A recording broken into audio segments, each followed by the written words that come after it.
Hello and welcome back to American Aid Updates, your trusted source for breaking political and financial developments. In today's first big update, President Donald Trump has once again made headlines, this time with a forceful statement directed at Israel regarding its ongoing conflict with Hamas.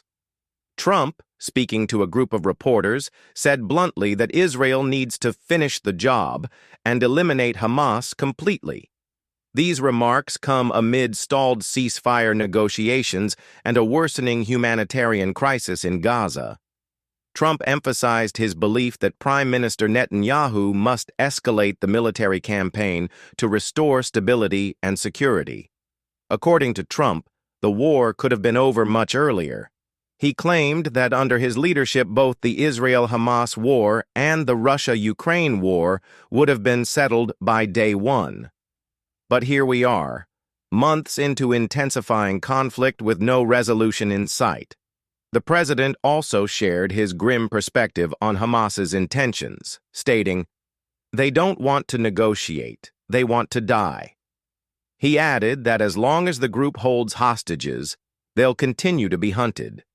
Trump's comments suggest that diplomacy is no longer seen as an option by some U.S. political figures, and he's encouraging Israel to go all in. This situation is becoming more desperate by the day. United Nations reports show increasing numbers of civilian casualties, with many Palestinians reportedly dying from starvation. Trump's stance is clear: push forward militarily and eliminate the threat at its root. But for many observers, the humanitarian toll raises serious ethical concerns. Trump's critics say this hardline approach risks worsening the suffering in the region. Others argue that strong action is the only path to permanent peace.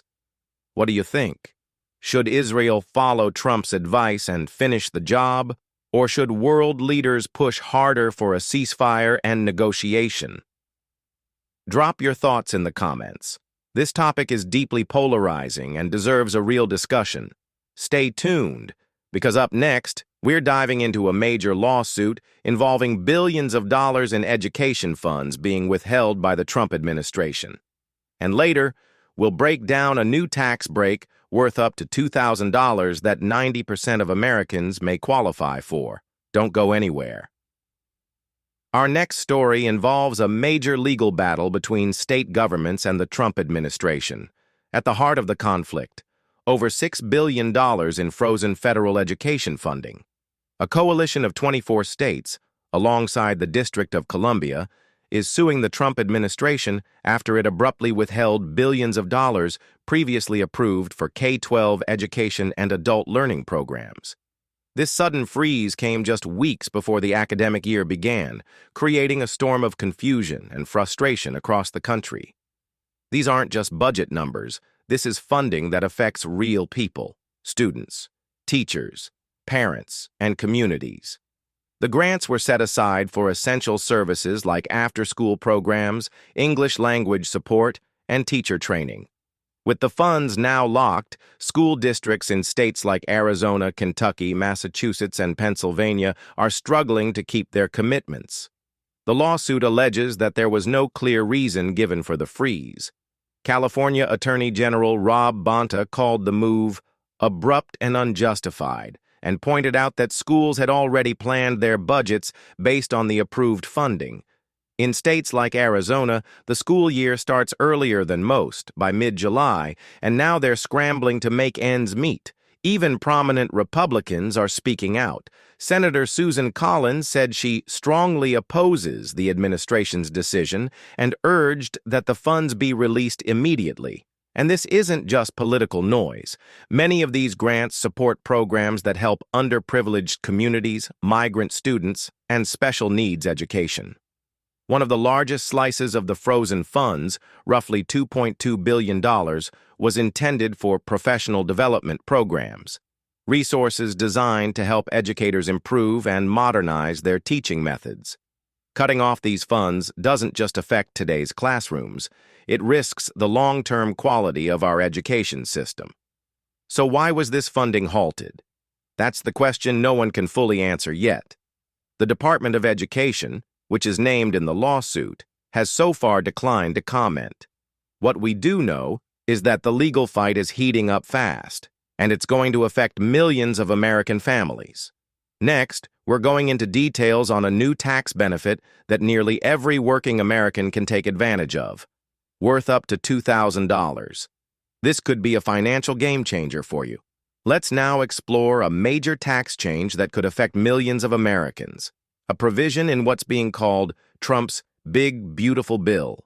This newly passed legislation permanently extends tax cuts from the 2017 Tax Cuts and Jobs Act, but it goes even further. It introduces a new $2,000 tax break, and the best part? Nearly 90% of Americans may qualify.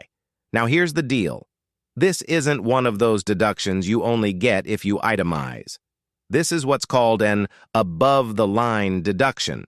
That means, even if you take the standard deduction, you may still claim up to $1,000 for individuals and $2,000 for married couples filing jointly if you've made charitable donations. Think about that. If you've donated to any eligible nonprofit organization, even something as simple as helping a local charity or church, you could qualify. And since most taxpayers today don't itemize, this change opens the door for huge savings for the average household. But the tax breaks don't stop there. This bill also raises the standard deduction itself, meaning everyone will see a bit more money stay in their pocket. For working Americans, especially those earning hourly wages, there are specific incentives tied to tipped and overtime income. So if you're a server, delivery driver, or anyone putting in long shifts, this could mean noticeable savings at tax time. The bill's backers are calling it a win for the middle class. Critics, however, argue that the benefits may still favor higher income brackets over time.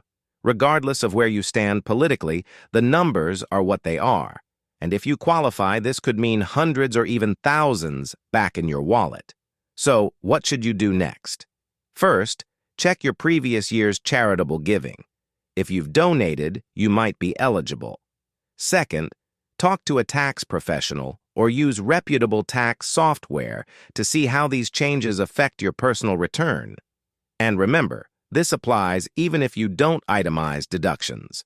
Coming up next on American Aid Updates, we'll look at how these tax cuts tie into larger financial policies, plus a sneak peek into a new proposal tied to Trump's trade agenda that may put rebate checks in the hands of everyday Americans. President Trump has recently floated a proposal that would use money generated from tariffs, particularly from Chinese imports, to fund direct payments to American citizens.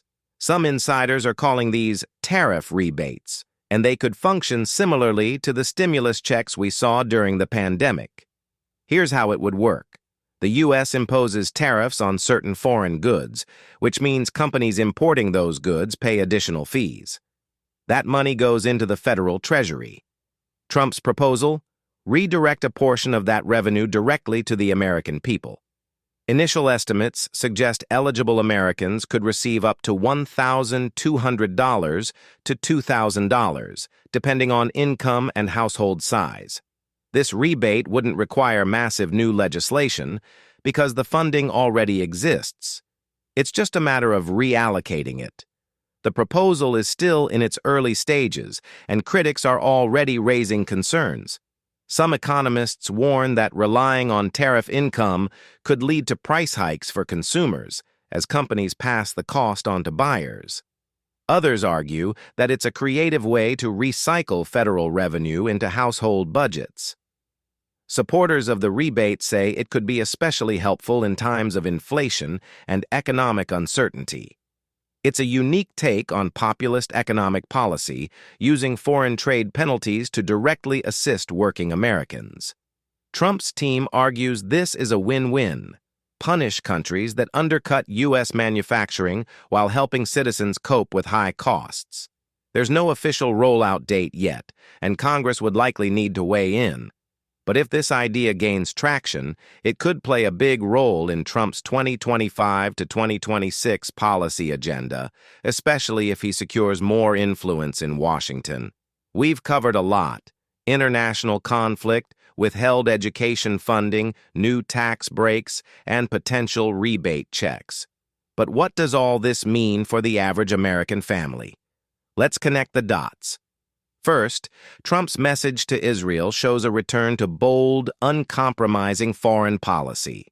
Whether you agree or disagree with his stance, it signals a shift away from diplomacy and toward decisive military support for allies. That approach could reshape America's role on the world stage and affect everything from global stability to gas prices at home. Meanwhile, the lawsuit over frozen education funds raises serious concerns about how politics can disrupt public services. Families who rely on after-school programs, special education, or English language learning may be left scrambling. And teachers, the backbone of our education system, are being deprived of resources that help them succeed in the classroom. Add to that the new tax changes. Sure, the $2,000 tax break and raised standard deduction are welcome news, but many still question who benefits most from these reforms. If you're a working-class family earning modest income, you may feel the pinch elsewhere, like rising costs in groceries or healthcare, even if your tax bill goes down. And finally, there's the rebate proposal from tariff funds. It's an interesting idea, turning revenue from international trade into direct payments for American citizens. But this kind of policy brings new risks. Will it spark trade wars? Will it really help those who need it most? Only time will tell. What's clear is that we're entering a period of enormous political and economic change. Trump's return to the spotlight, whether you view it as a comeback or a controversy, is shifting the conversation on key issues like education, foreign policy, and economic relief. Here at American Aid Updates, we're committed to helping you stay informed through it all. We'll keep breaking down every policy, proposal, and political shakeup in language that's clear, honest, and focused on how it affects real people. If today's video helped you make sense of all this, be sure to subscribe, hit that bell so you don't miss our next update, and share this video with friends and family who care about their future. Thanks for watching. Until next time, stay smart, stay strong, and stay informed with American Aid Updates.